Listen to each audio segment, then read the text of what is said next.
Great. Well, ladies and gentlemen, in the room and live streaming, welcome back. And it's my absolute privilege to introduce our next speaker. You know, at the Carnegie Endowment, we host a lot of ministers of foreign affairs. We've hosted a few at this event, but I will tell you, it is a particular privilege for me to introduce Minister Abdullah Shahid of Maldives. He's been foreign minister not once, but twice. He's a deeply experienced politician. He's been Speaker of Parliament in his country, long experience in Parliament and in politics. He's been chief of staff to the former president of Maldives. But what's more, he's somebody who really does have a global view, not least because he has just ended his one-year tenure as president of the United Nations General Assembly. He is, since this is an islands dialogue, the first Minister of Foreign Affairs from an Indian Ocean island state to be president of the General Assembly, and only the sixth UN General Assembly president in history from an island state anywhere in the world. This is an islands dialogue, ministers, and I was saying to you, we try to put island stories very much at the center of that, and so I can't think of anybody who can do that better than Minister Shahid can. I will tell you, by the way, that he made a lot of those perspectives very central to his presidency of the UN General Assembly, issues like climate, like gender, like youth, like development, and of course, COVID reconstruction and development issues were very central to his 1 year, and he's put them on the agenda in a new way. We're privileged to have you. We look forward to your remarks, and so please join me in welcoming Minister of Foreign Affairs of Maldives, Minister Abdullah Shahid. Welcome, Minister. Thank you. Thank you.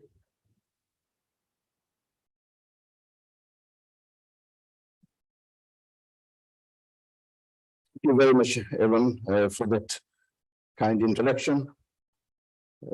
As I come and stand here at the podium of this very special Ocean Nations and Indo-Pacific Island Dialogue, I'm reminded that I'm standing on a platform.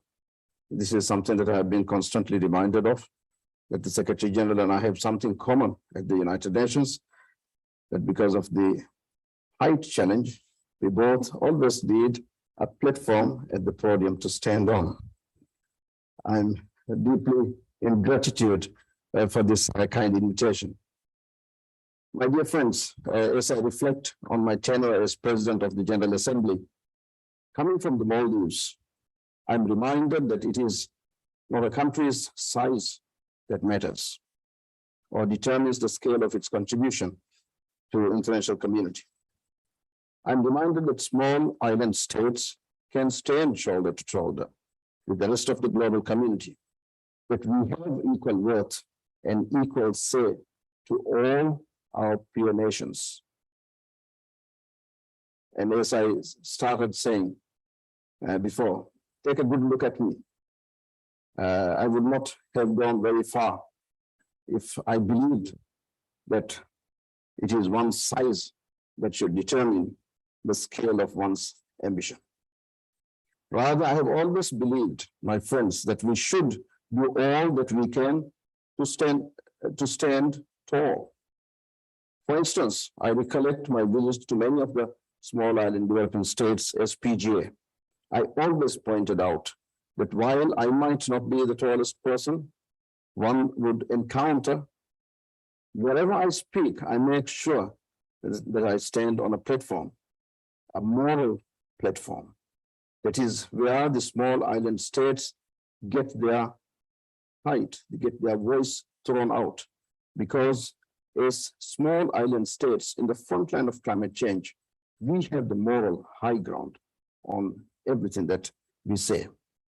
Throughout the session, my friends, I made it a point to emphasize that while small island states contribute the least to carbon emission, pollution, and biodiversity loss, we are the first to bear the consequences. And therefore, I always remind the global community the obligations in terms of climate action. And we cannot deny that small island developing states are exceptionally vulnerable. I do not believe that we are powerless. On the contrary, throughout my tenure as PGA, I made it a point to emphasize the momentous achievements small island developing states have made and are capable of making, especially when we work together. A very powerful example would be the formation of the Alliance of Small Island States and what we have been able to achieve. I automatically go back to 1989. In 1989, in Maldives, the government convened a group of countries, of island states, 14 island states to come together. A conference called Global Small Island Conference on Sea Level Rise. And a declaration was passed at that conference to get the small island states to coordinate their positions here in New York towards the build-up to the Rio Conference, the Earth Summit in 1992. I had the privilege of being a young diplomat who worked side by side with the Ministry of Environment and our diplomats at that time to get the alliance formed here in New York. By the time we reached Rio in 1992, we were able to have a process whereby we increased our numbers from 14 to over 25. And we were able to hold our first summit in Rio on the sidelines of the Earth Summit. When we worked together, we were not only able to have our summit and have one voice in Rio, but also we were able to come up with our own chapter in Agenda 21. The Small Island Developing States, SIDS, was coined. We were able to have the chapter on Small Island Developing States and ocean resources. Small island states were able to bring the entire debate of oceans into the climate agenda because we collectively worked together. Excellencies, friends, while climate change is of profound importance to small island developing states, it is not only the agenda item on which we should have a say. Now, having been the president of the General Assembly, I had an inside track of seeing in real time how the international agenda is expanding exponentially. I have been asked many, many times, and I'm quite aware of the challenges, the shortcomings that the small island developing states, us, have because of the resource difficulties. But my question to all of us, my friends, is will the international agenda pause because small island states don't have the resources to deal with it? Can a PGA pause the international agenda from expanding because we don't have the resources? Are we going to be sidelined to be only talking about climate change? Do we not have an interest in other issues on human rights, on development, and other major issues that are going around? Yes, we do. When it comes to outer space, are small states going to be relegated? No, we will not, we cannot, because very soon we will find that we will be there without a voice.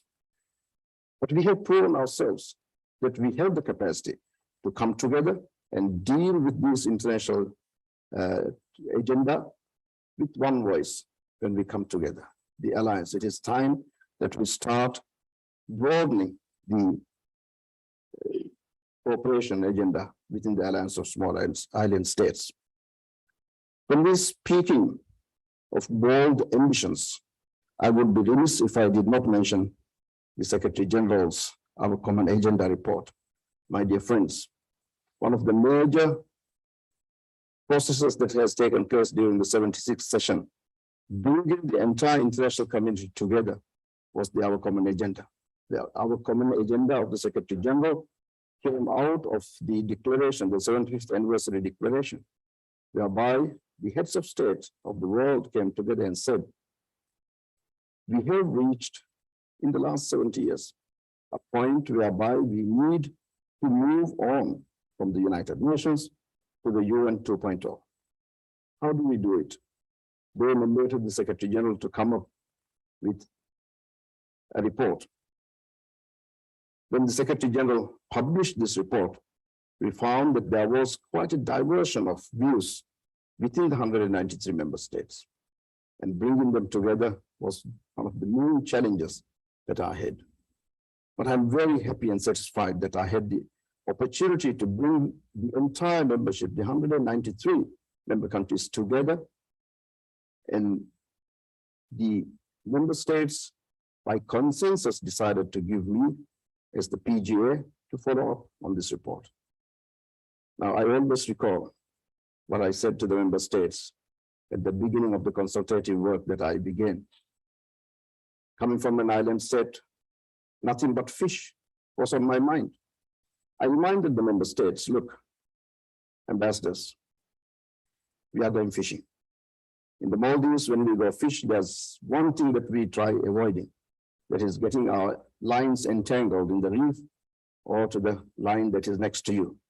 Because we could spend the entire 76th session on disagreement. But in the Maldives, what we do is we try to catch fish. I had 3 baskets, I told the ambassadors. One is where we would be able to get agreement on to proceed immediately, ready to consume sushi. The second basket was to be filled with fish that would need a bit of processing. And the third, of course, when we go fishing, we always have a third basket, discard. End of the fishing journey with the member states, I found that I had to throw out the third basket. There was nothing to be discarded out of the 93 proposals in the agenda. All we had to do was start processing and start consuming the ready-to-eat sushi. And I'm very happy that during that process of bringing the countries together before the end of the 76th session, I was able to get the member states pass the resolution on establishing a youth office by consensus, and also agree on the modalities of the future summit by consensus. These processes that we were able to reach by consensus gave me hope. Hope that at difficult times, we are still able to come together on major issues. And that is why I was so encouraged, even at the end of my presidency, that the presidency of hope that I tried to deliver at the United Nations was a success. I've also been, my dear friends, asked to reflect on my perspective on the future of small states in the Indo-Pacific region. As famously noted by the late Prime Minister of Japan, Shinzo Abe, the Indo-Pacific represents the confluence of 2 seas, bridging 2 of the world's greatest oceans, the Indian and the Pacific. This vast region accounts for more than 60% of the world's population. Indeed, I believe that over half of that number is reached, combining the populations of India, China, and the Maldives, of course. It is host to multiple great powers, myriad of cultures and nationalities, and some of the world's most vibrant and dynamic economies. This is why it has come to the forefront of today's global geopolitics. It also contains some of the world's most important straits, from the Malacca in the east to Hormuz in the west, and some of its most strategically vital waterways and sea lanes of communication, including through the Maldives. As big ocean states that are stewards of the ocean, this is of the profound importance to small island developing states. These paths cut through our sovereign waters and the exclusive economic zones. The peace and security of the Indian Ocean is dependent on the continued stability of small islands, including the Maldives. And the mere truth is that the continued stability and prosperity of the Indo-Pacific region is heavily influenced by the actions of small island states. As such, we have a responsibility and interest to take the lead in advancing safety, security, and prosperity of the Indo-Pacific region. We must take the initiative to ensure that our waters are open to free navigation and commerce, to preserve our biodiversity and rich maritime ecosystems, to preserve our safety and security, and to build sustainable blue economies. Towards this end, it is critical that we recommit ourselves to the values of multilateralism enshrined in the Charter of the United Nations. Small island states know that it is not escalating arms race or greater expenditure on military budgets that will win us a lasting peace. Rather, we need to cooperate, take collective action, and maintain a rules-based international system order. We cannot succeed alone. We will need the assistance of the international community to secure our EEZs, to combat illegal use of our marine resources, including through illegal, unreported, and unregulated fishing, and to halt the proliferation of transnational crimes, such as human trafficking and trade in illicit traffics. My dear friends, I reiterate my firm commitment to always prioritize the values and interests of the small island developing states, and to ensuring a brighter destiny for the Indo-Pacific region.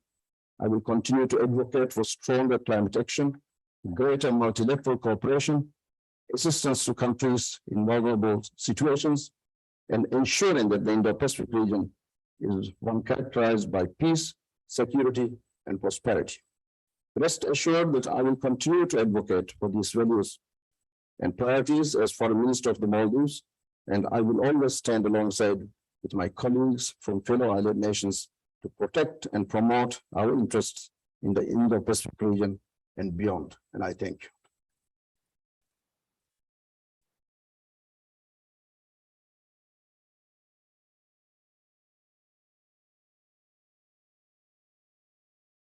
Thank you so much, Minister, first for making time just 6 days after a very busy period at the General Assembly and joining us for our second Islands Dialogue. As my Vice President mentioned, we could not have had anyone better to really set the stage for on how the impact, I suppose, small island states have been making, and especially within the 21st century.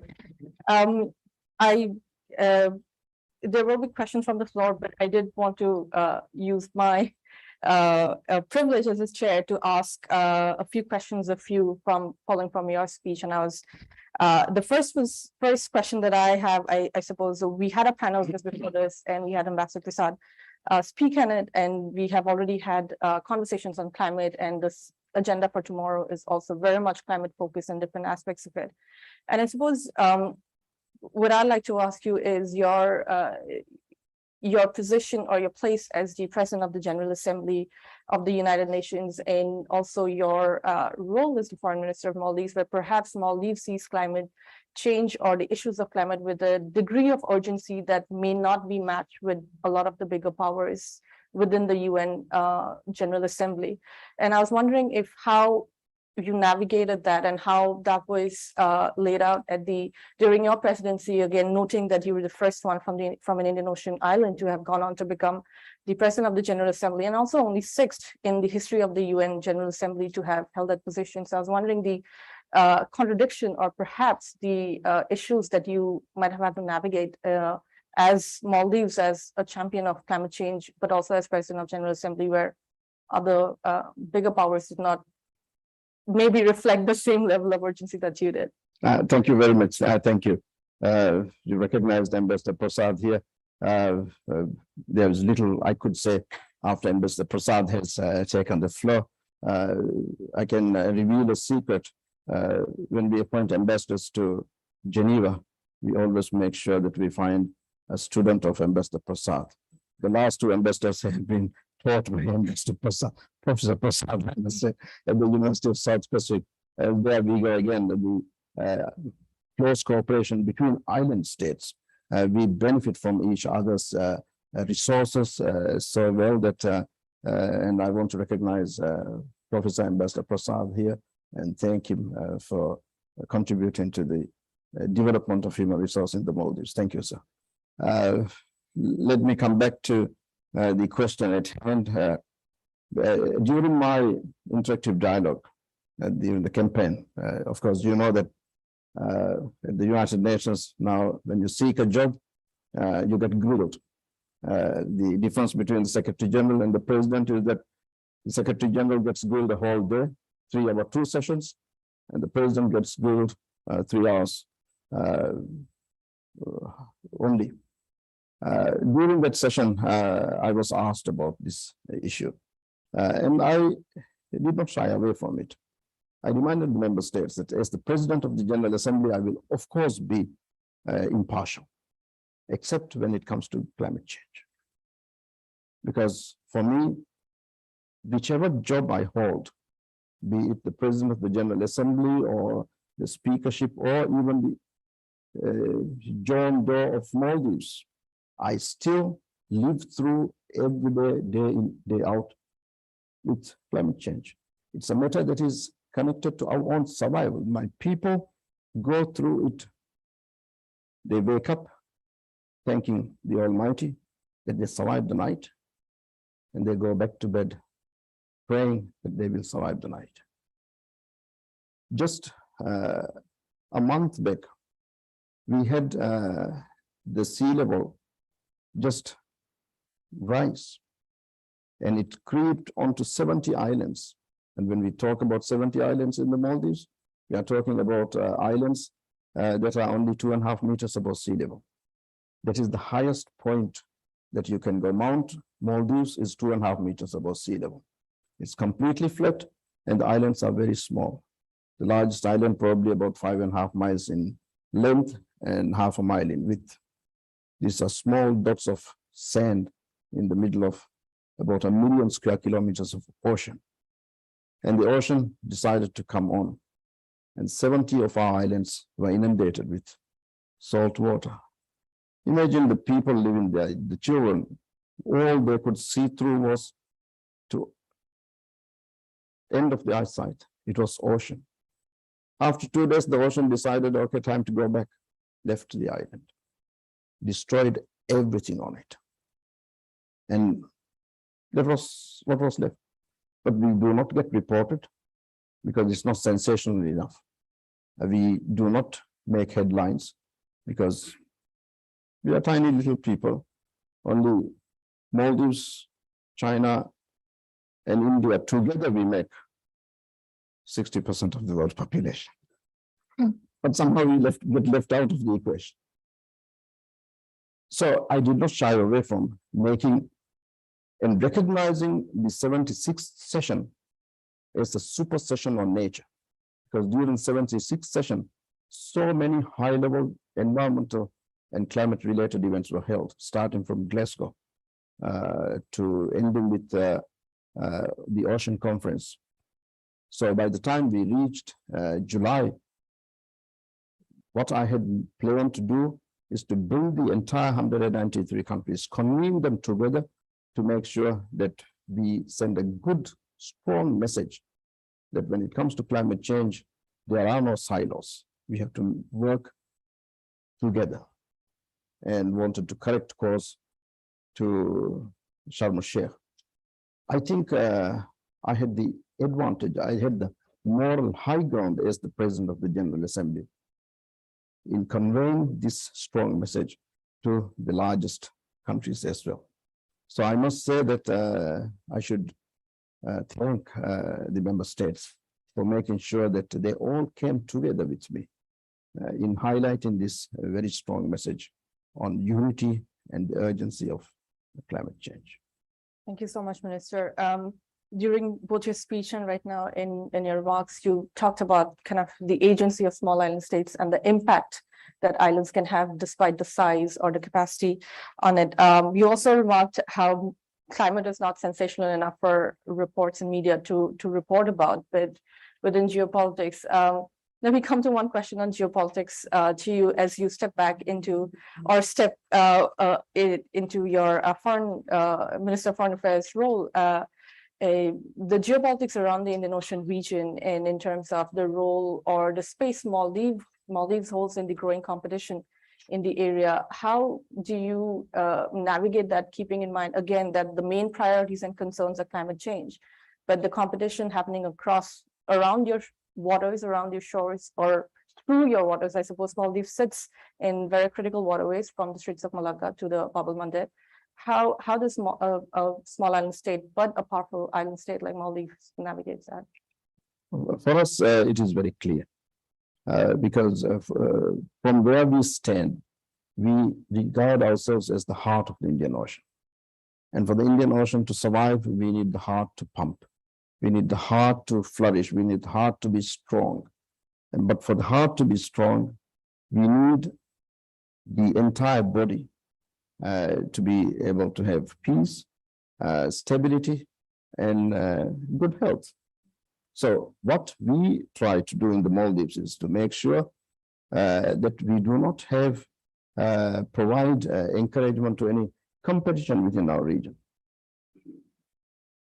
There is no way that we can move Maldives from where it is to another geographic location. But some of the countries, some of the parties who are entering the Indian Ocean may have other options. They may be able to move themselves to other. But Maldives, we are stuck there, we are in the middle of the ocean. So our first and foremost priority and our interest lies in making sure that there's peace, security, and stability in the Indian Ocean. That will also be essential to have peace, security, and stability and prosperity in the Maldives.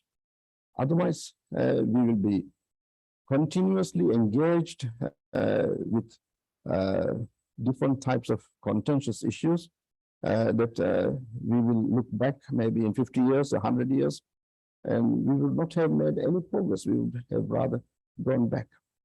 So I think this is a realization that all small island states are making now, and we will make sure that we have this national interest as first priority. Absolutely, Minister. Before I open the floor to questions, just one final question to you in terms of, we are in New York, we are in the United States. I wanted to ask you a question on the bilateral relationship between Maldives and the United States. United States is committed to reopening its embassy in the Maldives. There's also a lot of attention on small island states within the Indo-Pacific, whether it's in the Pacific and the Indian Ocean region. But on the Indian Ocean region, I believe the United States has not really written a policy or strategy since 1978 per se. But they transit the area, US is in the region. So I was wondering for what your view is, sitting at the heart of the Indian Ocean, where does the Indo part of the Indo-Pacific fit in, and what is the message that perhaps some of us can carry back to Washington? Well, Maldives became independent in 1965. And early on during the independence era, we had our embassy in Washington. Washington continued to deal with us through Colombo. And then because of budgetary difficulties, we had to close our embassy in Washington and work through our mission here in New York.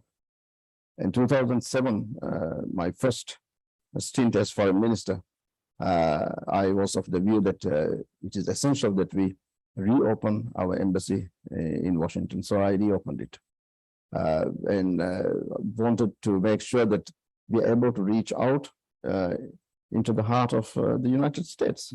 It's no question that it is Washington. And but in 2008, as Vice President Ivan knows, is familiar with it, we had a change of government, and the new government decided to close our embassy. And I have a habit of trying to reopen the embassy whenever I'm back in the foreign ministry. So we have already, our parliament has approved the president's nomination, the new ambassador, Minister of State Khalil had just returned yesterday from Washington. We are looking at properties to house our embassy. It is our target that we will have our embassy up and running before the end of the year in Washington. And it was so heartening that the Secretary of State Pompeo visited Maldives early on during President Salih's presidency and made this very historic announcement that Washington was going to open an embassy in Mali and have a separate ambassador. I am very happy that the new ambassador has been now named, and the administrative arrangements are being made, hopefully before the end of this year or dates early next year, we will have the United States Embassy up and running in the Maldives, which is historic. I think the relationship between Maldives and the United States have never been this strong during our period of bilateral relationship. And I think it is not only historic, but also it provides element of stability into the equation of the Indian Ocean. So we are very encouraged, to say the least. Thank you so much, Minister.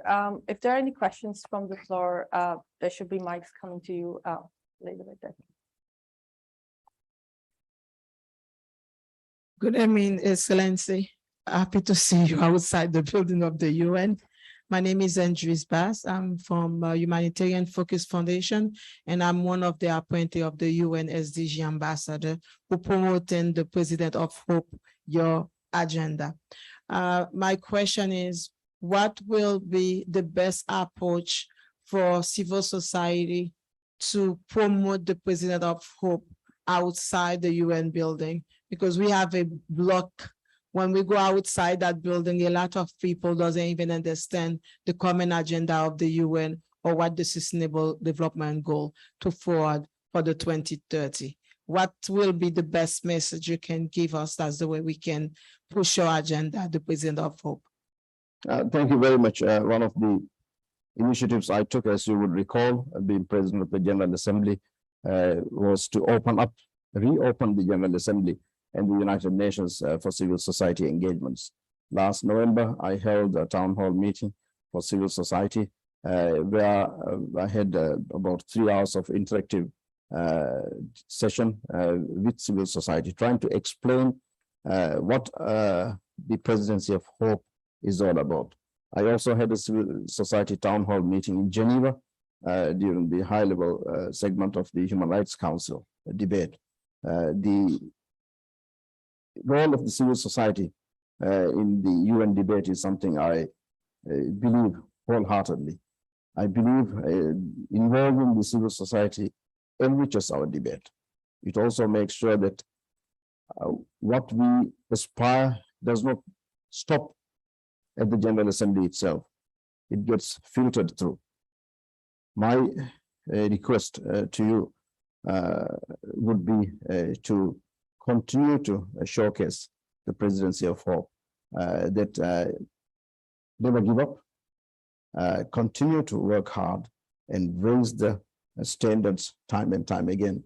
We may not reach the moon, but still it's worth. So I'm very grateful for the role that the civil society continues to play in promoting the Presidency of Hope. The 5 rays of hope will continue to shed light to the debates that are ongoing at the General Assembly and throughout the UN system. I'm grateful. I think one of Prashant. So Prashant Jha from the Hindustan Times, based in Washington, D.C. 2 questions, sir. One, it would be great to have some personal reflections on your tenure. What was the most difficult thing for you in the past year? Something that you had not anticipated and you encountered during your presidency, that if you could share, that would be very interesting for us. The second question is about Maldives and its domestic politics. You're heading for elections next year. What we have seen over the past decade is that a change in government completely changed Maldives, the geopolitical orientation that Mali had. You have lent it stability over the last few years, but there is a possibility of regime change leading to a change in geopolitical orientation again. Would you like to address that, and how the world and the international community and other Indo-Pacific powers should see this potential instability in Maldives affecting the way it approaches the question of the Indo-Pacific? Thank you very much. The first question, what was my biggest challenge? The biggest challenge for anyone presiding the General Assembly would be to bring the 193 member countries together. And when I stepped into the presidency, I knew I was stepping into an office which has to deal with the reopening of the General Assembly and the United Nations, despite the new variants that were coming there was a great desire on the part of the member states to come back into in-person diplomacy. But again, there were strict guidelines that were being formulated by experts on expert advice, which we have to listen, given the unknown nature of the COVID-19 pandemic. So I knew that when I stepped in. But the one thing I didn't know was the Ukraine war that erupted early this year, and it really poisoned the UN environment. It made it much more difficult to get the countries to come to the same table. But I'm happy that in spite of the increased tension and the bad environment that was created by the war, on many issues, I was able to bring the entire membership to consensus. So yes, the challenges were there, but as I said earlier, in the presidency of hope, you never give up. You keep trying and trying and trying. The upcoming elections in the Maldives. Yes, the possibility always exists when you have a democratic election on a change of government. But that is the form of government that we have decided to receive to ourselves, democracy. If not, we would be always guaranteed that there will not be regime change, but then we would be called a dictatorship. So in 2008, the new constitution made sure that we not only have regular elections, but also transparent, free and fair elections. So in a free and fair elections, that will always be the case. And when there's a change of government, the possibility of change of policies will always be there. So it's not only in the Maldives, in any other country. And at election time, there will be new policies, new agendas, and people will decide. It's going to be seen what the people of Maldives decides in 2023. Thank you so much, Minister. I know there are more questions, but I think, Minister, you're on. Do you want to? Let's take one more question. Yes. Let's do the last question. Yes, please. Excellency, I'm Abraham Joseph. I was a special advisor to the Foreign Minister of East Timor. And of course, prior to that, I was working with the UN, helping in establishing also the office of the High Representative for Least Developed, Landlocked, and Small Island States. First of all, I would like to congratulate you for the successful conduct of the, as President of the General Assembly. There were many achievements, and one of it I'd like to particularly point out is the establishment of the Youth Office, which you, under your leadership, you were able to bring, which is so very important to bring the youths also to be involved in the UN process. My question is it going to be headed by an ASG or director, and what is the kind of structure that is going to have of this youth office? I'd like to know. Thank you. Thank you very much. And thank you for the recognition of the Presidency of Hope. East Timor, another fellow small island state, we were able to work very closely. And I'm grateful for the support that I received from East Timor during the presidency. Today, we have 1.8 billion youth around the world. And this is the largest youth population humanity has ever seen. Unless we can get them to believe in multilateralism, when this young population grows into leadership, we'll have a leadership generation who will not believe in multilateralism, who will not believe in sitting down around the table to resolve conflicts. And that is going to be disastrous. And that is why it is essential that we involve the 1.8 billion young people around the world in multilateralism. And any investment in youth today should be seen as an investment in multilateralism.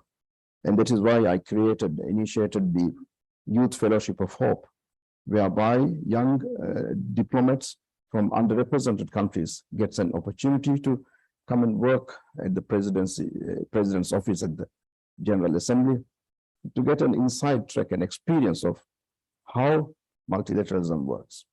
I was able to have 8 brilliant young people from around the world come and work with me at the office. These young people will grow into leadership roles, and they will forever remember how they had the experience, and their trust and confidence in multilateralism will be not only contained within themselves, but it will also multiply. And the youth office that is to be established at the United Nations, the entire membership came together to back the establishment of the youth office. But it would be presumptuous on my side to announce whether it will be headed by an ASG or whoever, because Secretary General wouldn't like it. We have a delimitation of roles, and I would, of course, leave it to the Secretary General to come up with the structure and announce it. Of course, the member states will have a say in when deciding on the budget on how it's going to be formed. But let me not say anything on the structure.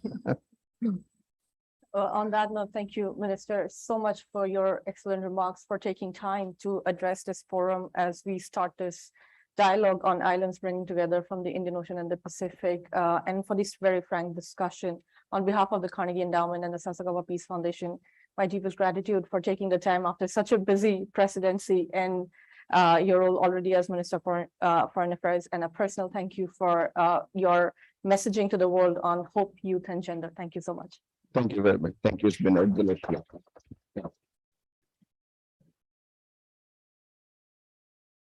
Please join us for a reception, and we will begin tomorrow with a keynote address from the Prime Minister of Tonga at 9 a.m. See you. Thank you so much.